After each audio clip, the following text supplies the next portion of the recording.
Good morning बच्चों। 9th class खंड 2 स्वास्थ्य रक्षा में आपका 8वां चैप्टर है पर्यावरण प्रदूषण का जनजीवन पर प्रभाव। इस वीडियो को हमने 11th क्लास और 10th क्लास के लिए बनाया है, आप उसमें से भी देख सकते हैं। और यहाँ भी आपको हम समझा रहे हैं पर्यावरण क्या है। पर्यावरण का अर्थ पहले जानें। पर्यावरण दो शब्दों से मिलकर बना है, परिघन आवरण। परि का अर्थ है चारों ओर और आवरण का अर्थ है घिरा हुआ, यानी व्यक्ति चारों ओर से जिस वातावरण से घिरा है वो सब कुछ उसका पर्यावरण कहलाता है।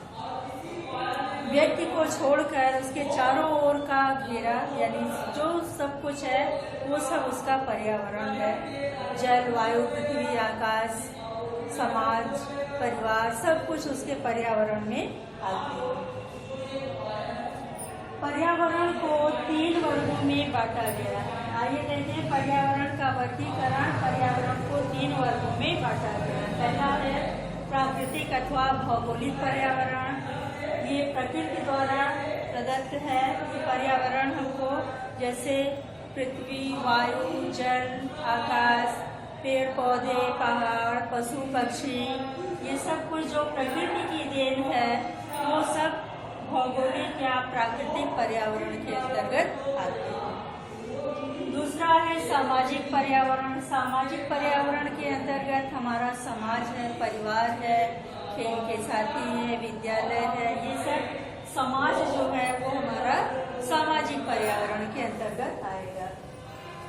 तीसरा है सांस्कृतिक पर्यावरण। सांस्कृतिक पर्यावरण के अंतर्गत हमारी संस्कृति, कानून, विचारधाराएं या जो कुछ भी मान्यताएं, रूढ़ियां, परंपराएं, ये सब कुछ सांस्कृतिक पर्यावरण के अंतर्गत आते हैं। अब पर्यावरण प्रदूषित क्यों होता है? हम पर्यावरण प्रदूषण का जनजीवन पर प्रभाव नामक टॉपिक पढ़ रहे हैं। तो पर्यावरण प्रदूषण क्या है? पर्यावरण के कुछ तत्व हैं, प्रकृति प्रदत्त हैं, और उन प्रकृति प्रदत्त तत्वों में जब कोई परिवर्तन होता है जिसका जीवन पर बुरा प्रभाव पड़ता है तब कहा जाता है पर्यावरण प्रदूषण। जैसे वायु क्या है? विभिन्न गैसों का मिश्रण है और हर गैसों का एक निश्चित अनुपात है वायु में। जब इन गैसों के अनुपात में कोई ऐसा परिवर्तन होता है, अवांछनीय परिवर्तन होता है जिसका कि जीवन पर बुरा असर पड़ता है, जनजीवन पर, मानव जीवन पर, जीव जंतुओं पर इसका बुरा असर पड़ता है, तब कहा जाता है कि वायु प्रदूषण या पर्यावरण प्रदूषण। यानी पर्यावरण प्रदूषण क्या है? प्रकृति प्रदत्त तत्वों में जब कोई परिवर्तन होता है जिसका जीवन पर बुरा असर पड़ता है तब उसे पर्यावरण प्रदूषण। पर्यावरण प्रदूषण के कुछ कारक हैं, किन कारणों से हमारा पर्यावरण प्रदूषित हो रहा है। तो इसमें सबसे पहला है जलमल का दोषपूर्ण विसर्जन। खुले शौचालय या फिर मल मूत्र का जब दोषपूर्ण विसर्जन होता है जिसका कि वातावरण में दुर्गंध फैलता है, इससे हमारी मृदा प्रदूषित, जल प्रदूषण और वायु प्रदूषण होता है, तब पर्यावरण प्रदूषित होता है और व्यक्ति पर इसका बुरा असर पड़ता है जनजीवन पर। या घरेलू घर में उपयोग होने वाले जल का अगर उचित ढंग से विसर्जन न किया जाए, खुली नालियां हैं और जल स्रोतों में मल मूत्र या दूषित जल को विसर्जित किया जाए, मिलाया जाए, तो उससे जल भी प्रदूषित होगा, वायु भी प्रदूषित होगी और आसपास की मृदा भी प्रदूषित होगी। दूसरा है घरों से विसर्जित अपशिष्ट पदार्थ। घरों में कुछ पदार्थ इस्तेमाल किए जाते हैं, रासायनिक पदार्थ, कुछ साबुन, शैम्पू, डिटर्जेंट या फिर कीटनाशक दवाएं इत्यादि, फिनाइल इत्यादि, ये सब उपयोग किया जाता है। तो बह करके ये नालियों से नाले में जाता है जल के माध्यम से और फिर नदियों में या जल स्रोतों में जाता है। इससे नदियों का या जल स्रोतों का जल प्रदूषित होता है।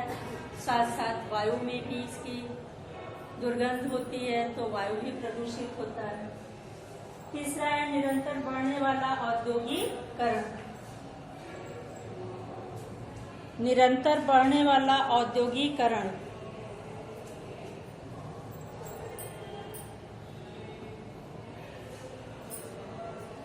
लगातार औद्योगिक संस्थान बढ़ रहे हैं, लगातार चीजों का नए नए उत्पाद हो रहे हैं, नए नए कल कारखाने खुल रहे हैं, जिसमें कि तरह तरह की चीजों का उत्पादन हो रहा है।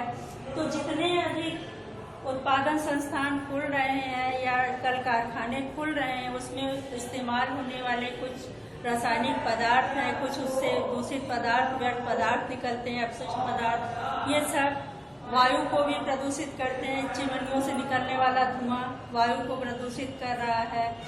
उसमें से जो अपशिष्ट पदार्थ निकलते हैं कल कारखानों से, वो मृदा प्रदूषित कर रही है, इस जल प्रदूषण कर रहा है।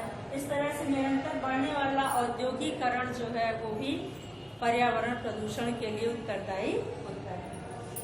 चौथा है दहन तथा उससे उत्पन्न होने वाला धुआं।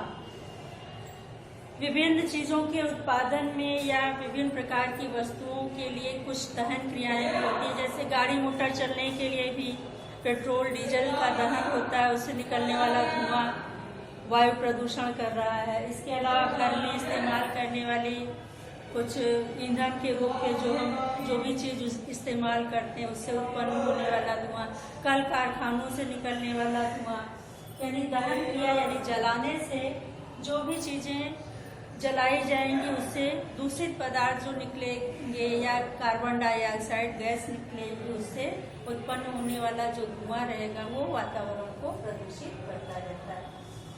पांचवा है कीटनाशक दवाओं के प्रयोग में वृद्धि।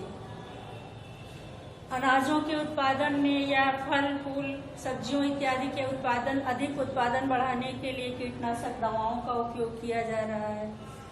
कीटनाशक दवाओं के उपयोग से मृदा प्रदूषण भी होता है, जल प्रदूषण भी होता है, वायु प्रदूषित भी होती है, क्योंकि कीटनाशक दवाओं के छिड़काव से जहां मृदा प्रदूषित होती ही है, साथ साथ वायु में भी प्रदूषण फैलता है। और जब बरसात हुई, पानी बरसात, तो जल स्रोतों में वहां का जल जाता है बह करके मिट्टी से, जिससे कि जल भी प्रदूषित होता है। इस तरह से कीटनाशक दवाओं के प्रयोग में वृद्धि होने से भी प्रदूषण फैल रहा है। छठा, जल स्रोतों में कूड़ा करकट और मृत शरीर बहाना। नगरों में इस्तेमाल होने वाले विभिन्न पदार्थों से जब कूड़ा इकट्ठा होता है तो वो सारे कूड़े इकट्ठे करके नगर पालिका विभाग नदियों में मिलाता है ले जा करके, जिससे जल स्रोतों में या नदियों में मिला देने से वहाँ का जल प्रदूषित होता है। इसके अलावा मृत शरीर, हमारे देश में मान्यता है कि मृत शरीर जलाने के बाद राख नदियों में विसर्जित कर दी जाती है, इससे जल प्रदूषित होता है। साथ साथ बहुत सारे चीजें जो हैं ऐसी, पशु पक्षी भी खत्म हुए तो लोग ले जा करके नदियों में या जल स्रोतों में बहा देते हैं, जिससे कि वहाँ का जल प्रदूषित होता रहता है और इस तरह से पर्यावरण प्रदूषित होता है। वनों की अधिक कटाई। वन पेड़ पौधे जो हैं वो वायु का शोधन करते हैं, हमें ऑक्सीजन देते हैं, कार्बन डाइऑक्साइड ग्रहण करते हैं और हमारे लिए उपयोगी कार्बोहाइड्रेट्स, नाइट्रेट्स इत्यादि तैयार होते हैं, जिससे कि हमारे लिए उपयोग आते हैं। लेकिन वनों की अधिक कटाई कर देने से, पेड़ पौधे अधिक से अधिक कटेंगे तो पर्यावरण प्रदूषित होगा, वायु का शोधन नहीं होगा, वायु शुद्ध नहीं मिलेगी, जिससे पर्यावरण हमारा प्रदूषित होता जा रहा है। इस तरह से पर्यावरण प्रदूषण के ये मुख्य कारण हैं। अगले वीडियो में हम फिर आपसे जुड़ते हैं।